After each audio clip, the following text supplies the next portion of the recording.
Please, could you take your seats?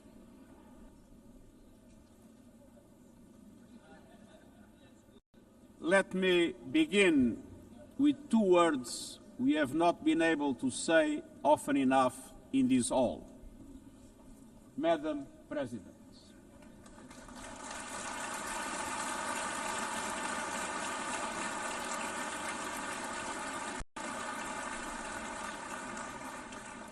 Excellencies, ladies and gentlemen, 8 years ago, in a world scorched by war, leaders made a choice: cooperation over chaos, law over lawlessness, peace over conflict. And that choice gave birth to the United Nations, not as a dream for perfection, but as a practical strategy for the survival of humanity. Many of our founders had seen firsthand the hell of the death camps and the terror of war. They knew that true leadership meant creating a system to prevent a replay of those horrors, a firewall against the flames of conflict and World War III, a forum for sovereign states to pursue dialogue and cooperation, and a concrete affirmation of an essential human truth: we are all in this together. And this General Assembly Hall is the heartbeat of that truth. It is why for decades world leaders have come to this one-of-a-kind podium. It is why you are here today. Because at its best, the United Nations is more than a meeting place. It's a moral compass, a force for peace and peacekeeping, a guardian of international law, a catalyst for sustainable development, a lifeline for people in crisis, a lighthouse for human rights, and a center that transforms your decisions, the decisions of member states, into action. 80 years on, we confront again the question our founders faced, only more urgent, more intertwined, more unforgiving. What kind of world do we choose to build together? Excellencies, we have our work cut out for us, as our ability to carry out that work is being cut from us. We have entered in an age of reckless disruption and relentless human suffering. Look around. The principles of the United Nations that you have established are under siege. Listen, the pillars of peace and progress are buckling under the weight of impunity, inequality, and indifference. Sovereign nations invaded, hunger weaponized, truth silence, rising smoke from bombed-out cities, rising anger in fractured societies, rising seas swallowing coastlines. Each one a warning, each one a question: what kind of world will we choose? A world of raw power or a world of laws? A world that is a scramble for self-interest or a world where nations come together? A world where might makes right or a world of rights for all? Excellencies, our world is becoming increasingly multipolar, and this is positive, reflecting a more diverse, dynamic global landscape. But multipolarity without effective multilateral institutions can court chaos, as Europe has learned the hard way, resulting in World War I. It was multipolar, but there was no multilateral institutions. So let's be clear. International cooperation is not naivete. It is hard-headed pragmatism. In a world where there's leap borders, isolation is an illusion.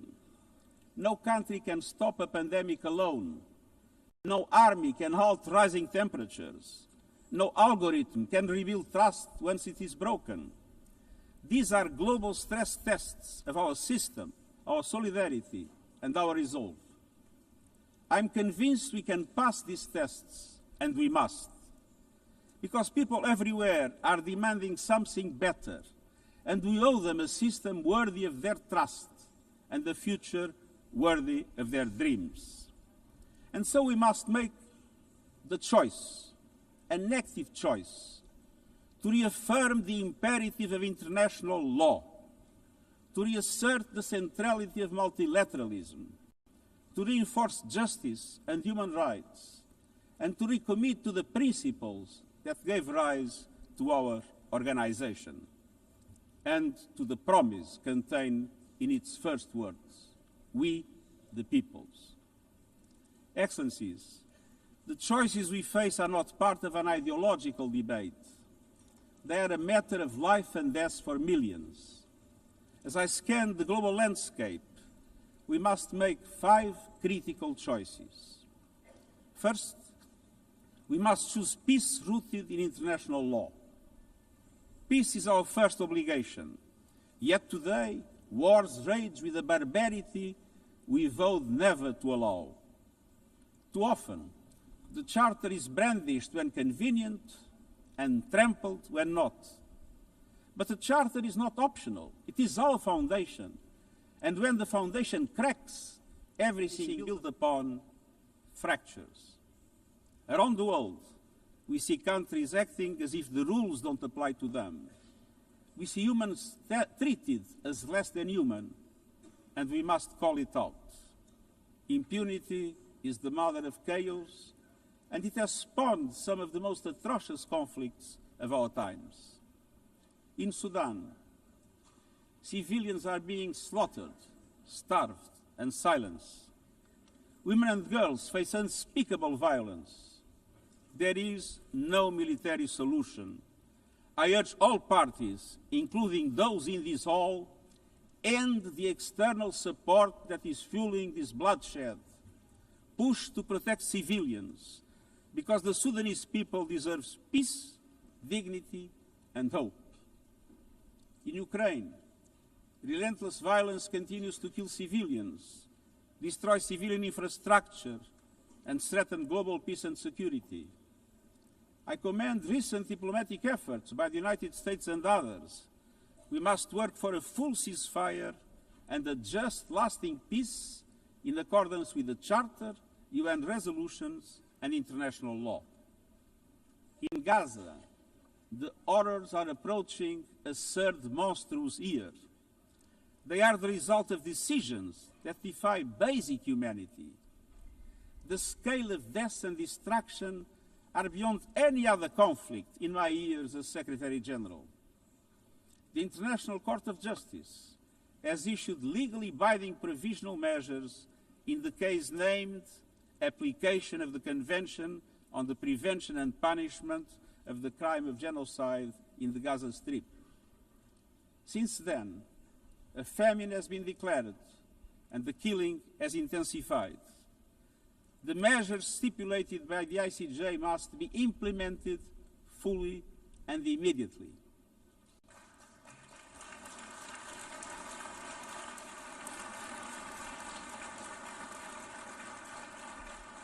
Nothing can justify the horrific Hamas terror attacks of October 7 and the taking of hostages, both of which I have repeatedly condemned.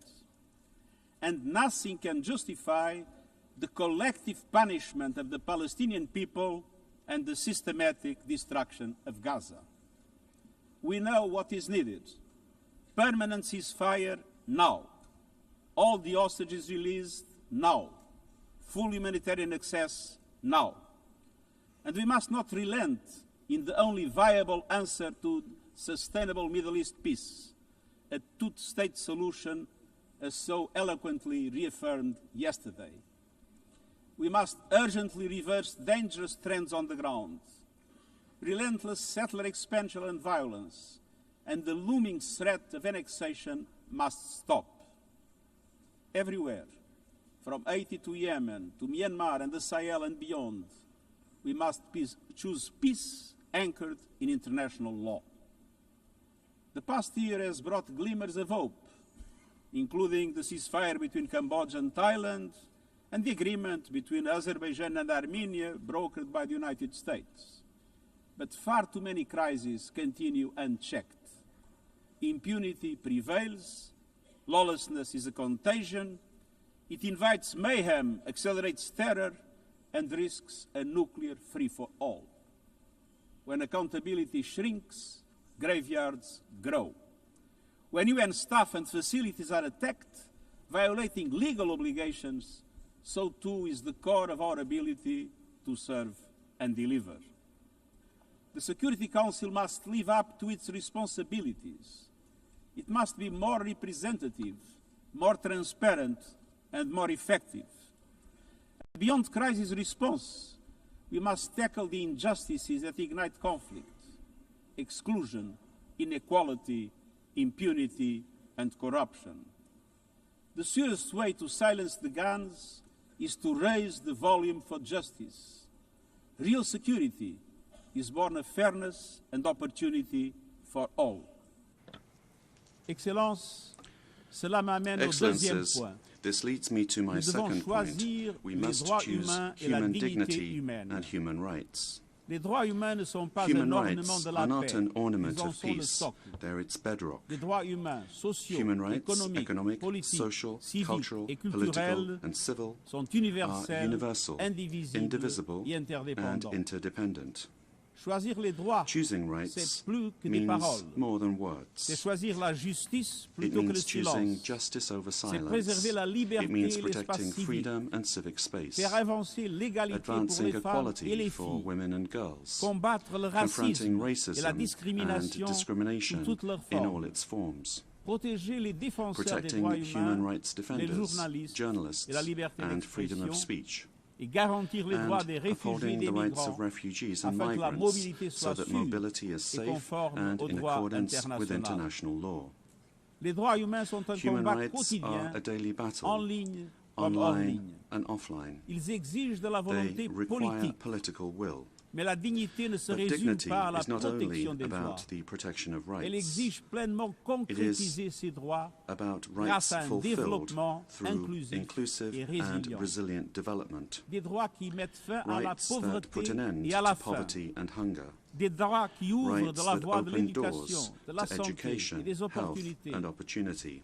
Les objectifs de The développement Sustainable durable Development sont Goals notre feuille are de our route shared commune roadmap pour for concrétiser ces achieving droits. these rights. Mais pour avancer sur But cette in order voie, to make il faut progress du down this carburant. road, we need Ce fuel. carburant, c'est le And financement. that fuel is Et nous savons ce qu'un finance. développement bien mené peut We've seen accomplir. what development done right can Au deliver. cours de la dernière In the past décennie, decade, des millions de personnes millions supplémentaires ont more have accédé à gained access to l'électricité, electricity, à des solutions de cuisson clean propres cooking et à solutions, l'Internet. and to the Le internet. mariage des enfants Child marriage recule, is in retreat. la représentation des femmes Women's avance, representation is mais les growing, coupes dans l'aide au but cuts développement to aid font are des wreaking ravages. havoc.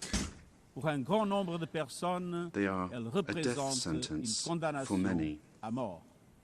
Pour tant d'autres, For so un many more, avenir confisqué. a stolen future. C'est là tout le This paradoxe is de the notre great époque. paradox of our time. Nous avons les solutions, We have the mais nous solutions, siphonnons le but we carburant are qui siphoning nous off the permettrait fuel d'avancer. that would make it possible to make Choisir la progress. dignité, c'est To choisir la choose justice dignity, we financière must choose et la financial solidarité. justice and solidarity. Nous devons réformer We need l'architecture to financière reform the international internationale financial afin architecture qu'elle soit au so that it service du drives développement development de for all. toutes et de tous.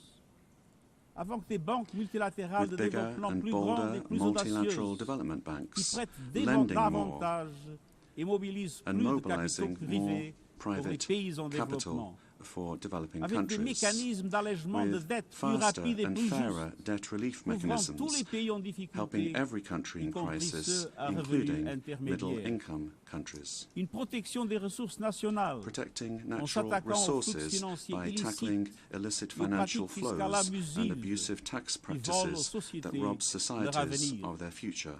et des institutions And financières global mondiales à financial l'image du monde institutions that d'aujourd'hui, represent today's avec world, une with participation far bien plus greater forte participation des pays of en développement developing countries dans sa composition et ses décisions. in terms of their composition Alors and faisons their le choix decision making. d'une So économie let mondiale au us service de choose a toutes global economy et that tous. works for everyone, Faisons le men choix and women. des droits Let humains us choose et de la human dignité rights and et dignity, donnons-nous les moyens d'une and transition let us juste equip pour les ourselves peuples with the et la means planète.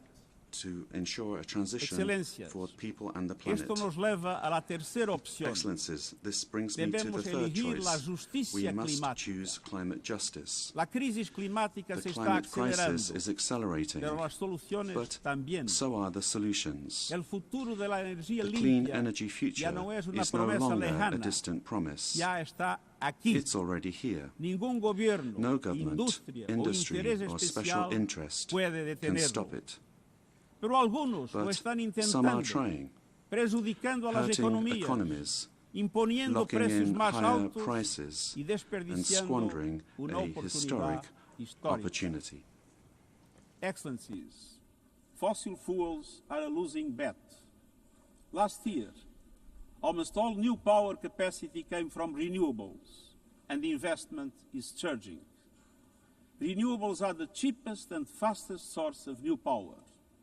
They create jobs, drive growth, shield economies from volatile oil and gas markets, connect the unconnected, and can free us from the tyranny of fossil fuels. But not at today's pace.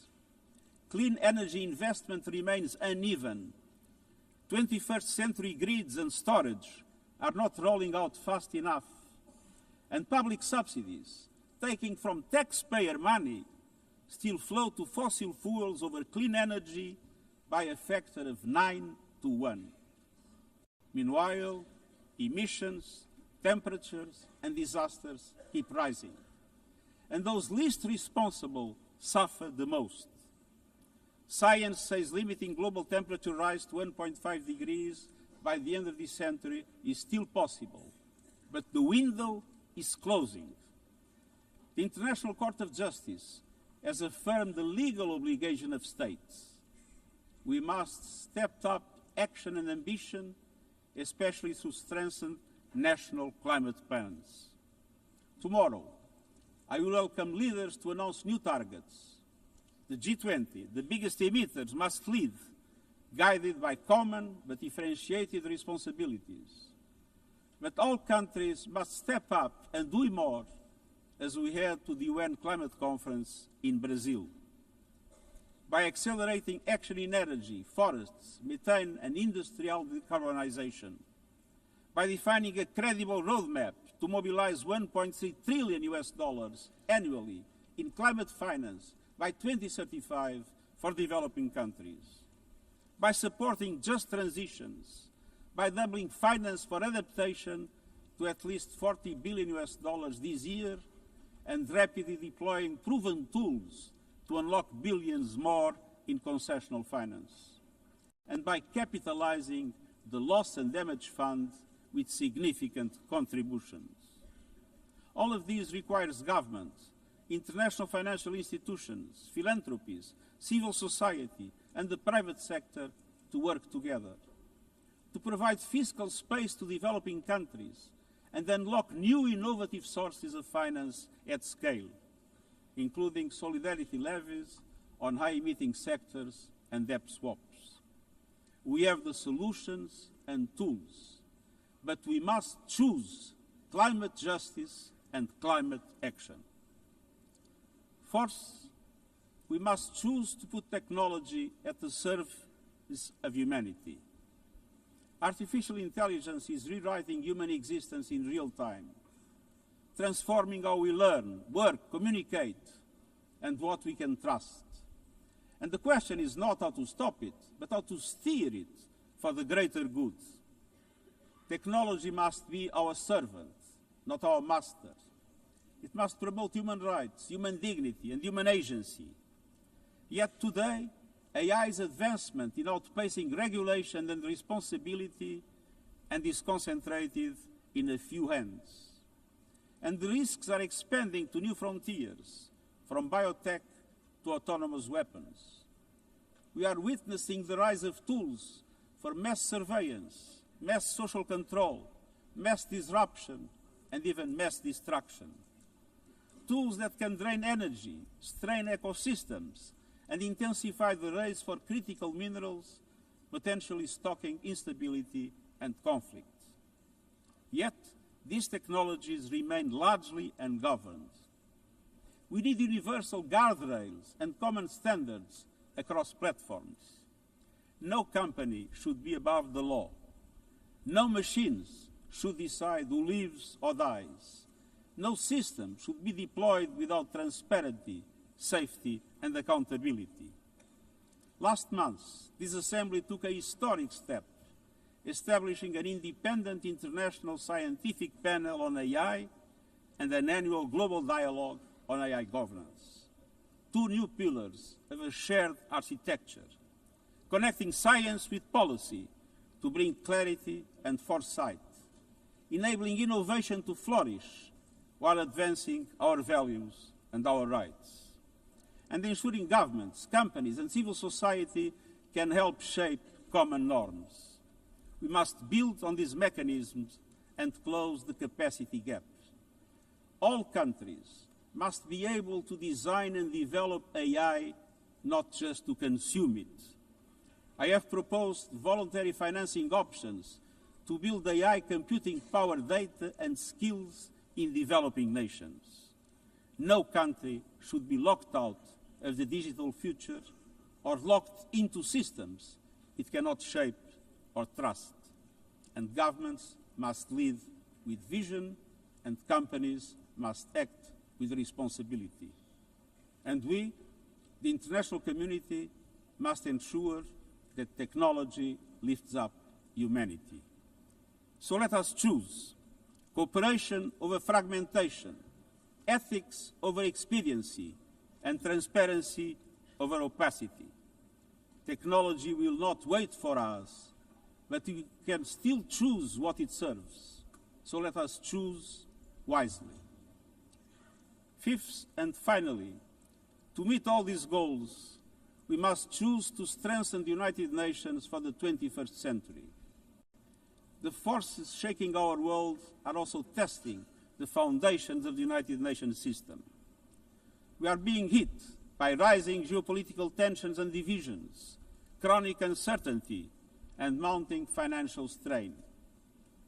But those who depend on the United Nations must not be made to bear the cost, especially now, when for every dollar invested to support our core work to build peace, the world spends $750 on weapons of war. This is not only unsustainable, it is indefensible. In this moment of crisis, the United Nations has never been more essential. The world needs our unique legitimacy, our convening power, our vision to unite nations, to bridge divides and confront the challenges before us. The Pact for the Future has shown your determination to build a United Nations that is stronger, more inclusive, and more effective. That is the logic and the urgency of our UN80 initiative. We are moving swiftly and decisively. I put forward concrete proposals, a revised budget for 2026 that strengthens accountability, improves delivery, and cuts costs. Practical reforms to implement mandates more effectively and efficiently with greater impact.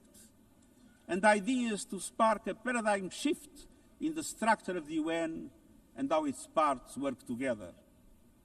Most of these decisions rest with you, the Member States, and we will move forward in full respect of the established procedures. Together, let us choose to invest in a United Nations that adapts, innovates, and is empowered to deliver for people everywhere. Excellencies, my overriding message comes down to this. Now is the time to choose. It's not enough to know what the right choices are. I urge you to make them. I grew up in a world where choices were few. I was raised in the darkness of dictatorship, where fear silenced voices and hope was nearly crushed. Yet, even the bleakest hours, especially then, I discovered a truth that has never left me. Power does not reside in the hands of those who dominate or divide.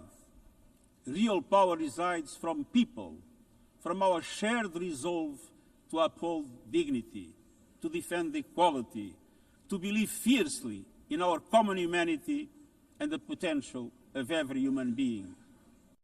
I learned early to persevere, to speak out, to refuse to surrender, no matter the challenge, no matter the obstacle, no matter the hour.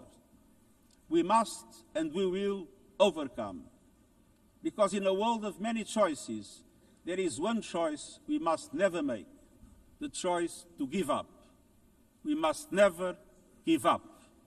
That is my promise to you, for peace, for dignity, for justice, for humanity, for the world we know is possible when we work as one. I will never, ever give up. Thank you.